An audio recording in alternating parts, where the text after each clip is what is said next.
आपकी मुलाकात करवाते हैं सिंगापुर में तैनात पाकिस्तानी हाई कमिश्नर रुखसाना अफजाल से। पाकिस्तानी नौजवान सिंगापुर कैसे आ सकते हैं और यहाँ पर मौजूद पाकिस्तानियों को किन मुश्किलात का सामना करना पड़ता है। पिछले 28 सालों में टारगेट रहा है वो ये अपने पाकिस्तानी नौजवानों के लिए बाहर अपॉर्चुनिटीज क्रिएट की जाएं ताकि वो कानूनी तौर से बाहर जाके अपने लिए रोजगार कमा सकें।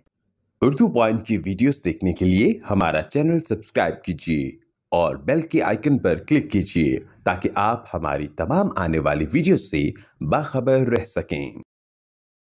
अस्सलाम वालेकुम नाज़रीन, आप देख रहे हैं उर्दू पॉइंट और मैं हूं फारूक कुरैश। मेरे साथ रुखसाना अफजाल साहब मौजूद हैं जो हाई कमिश्नर सिंगापुर हैं, पाकिस्तान की तरफ से यहाँ पर तैनात हैं। रुखसाना साहिबा, पाकिस्तान की कम्युनिटी यहाँ पर किस तादाद में है और उनके मसाइल क्या हैं सिंगापुर? अस्सलाम वालेकुम जी, मुझे सिंगापुर में 3 साल हो गए हैं और इन 3 सालों में जिस चीज़ को मैं अपनी कमाई समझती हूँ, एक तो ये कि पाकिस्तान और सिंगापुर के दरमियान जो बाहमी ताल्लुकात हैं उनको मजबूत बनाने में जितना मुझसे हो सका मैंने कंट्रीब्यूट करने की कोशिश की। हमारा एज डिप्लोमेट्स काम ही ये होता है कि जहाँ तक ताल्लुकात बन चुके हैं, जब हम आते हैं तो ताल्लुकात को उससे आगे लेके जाएं। पाकिस्तानी कम्युनिटी यहाँ पे तकरीबन 5000 के करीब है।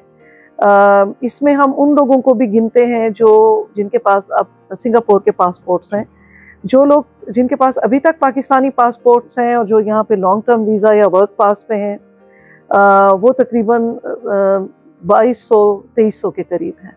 उनकी मसाइल क्या है?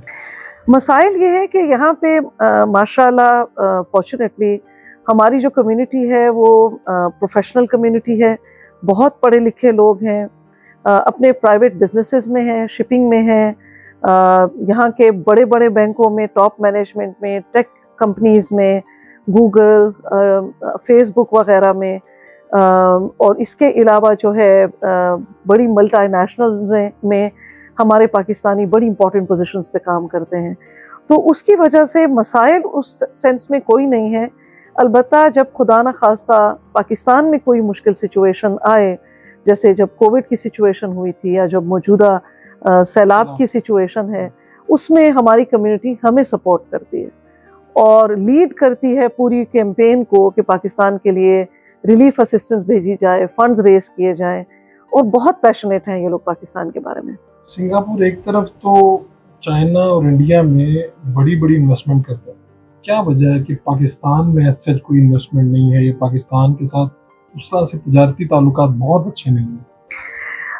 पाकिस्तान के साथ जो सिंगापुर के तिजारती ताल्लुकात हैं उनका बहुत बड़ा पोटेंशियल है। सिंगापुर की जो टोटल एक्सटर्नल ट्रेड है वो तकरीबन $770 बिलियन है, जिसमें पाकिस्तान के साथ इनकी जो बायलैटरल ट्रेड है वो तकरीबन 1 बिलियन है। तो इस लिहाज से आपकी बात बिल्कुल ठीक है कि पोटेंशियल बहुत ज़्यादा है, लेकिन उसको एक्सप्लोर करने की ज़रूरत है। मेरे जो 3 साल सिंगापुर में गुजरे उसमें तकरीबन आप समझें 2.5 साल कोविड की नज़र हो गए, जिसमें सिंगापुर कंप्लीट लॉकडाउन में था।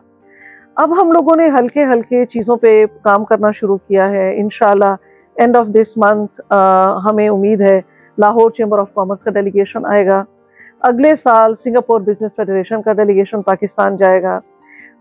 हम लोग बड़ा क्लोजली सिंगापुरियन गवर्नमेंट के साथ और सिंगापुर बिजनेस फेडरेशन के साथ काम कर रहे हैं। बाहमी तिजारत के ऊपर ख़ास तौर पे पाकिस्तान की एक्सपोर्ट्स सिंगापुर में बढ़ाने के लिए हम लोग पूरी कोशिश कर रहे हैं। इवन कोविड के दौरान जूम कॉल्स और वेबिनार्स पे हमने business to business contacts establish किए। हमारा यहाँ कमर्शियल सेक्शन कोई नहीं है, लेकिन इसके बावजूद हम सब के सब ऑफिसर्स मिल के कमर्शियल रिलेशंस पे बड़ा काम करते हैं। मुझे जब कोई सिंगापुर में पूछता है कि आपका कमर्शियल ऑफिसर कौन है यहाँ पे, तो मैं कहती हूँ मैं खुद अपना कमर्शियल ऑफिसर हूँ। तो इस तरह से इस स्पिरिट के साथ हम काम कर रहे हैं। इंशाल्लाह उम्मीद है इसी कंसिस्टेंट एफर्ट से हम चीज़ों को इम्प्रूव कर पाएंगे, बदल पाएंगे इंशाल्लाह। सिंगापुर की गवर्नमेंट और सिंगापुर के अवाम पाकिस्तान को किस नज़र से देखते हैं? सिंगापुर की गवर्नमेंट भी और अवाम भी पाकिस्तान के लिए बड़े पैशनेट भी हैं। हमारी यहाँ बहुत रिस्पेक्ट है और उस रिस्पेक्ट की बुनियादी वजह यह है कि ये पाकिस्तान का जो यहाँ पे तारुफ है वो हमारी ये इंतहाई पढ़ी लिखी, लॉ अबाइडिंग और बड़ी डिसेंट कम्युनिटी है, बड़ी प्रोफेशनल कम्युनिटी है। बल्कि जब मैंने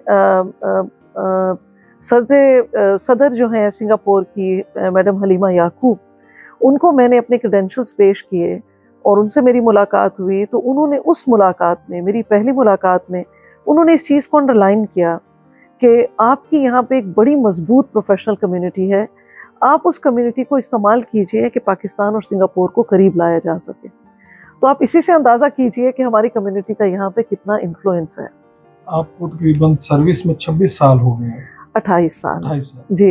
इन 28 सालों में वो कौन सा लम्हा या वो कौन सा ऐसा काम है जिसके ऊपर आप कहें कि मैं हमेशा फख्र कर सकती हूँ कि ये काम मेरे हाथ में शुरू?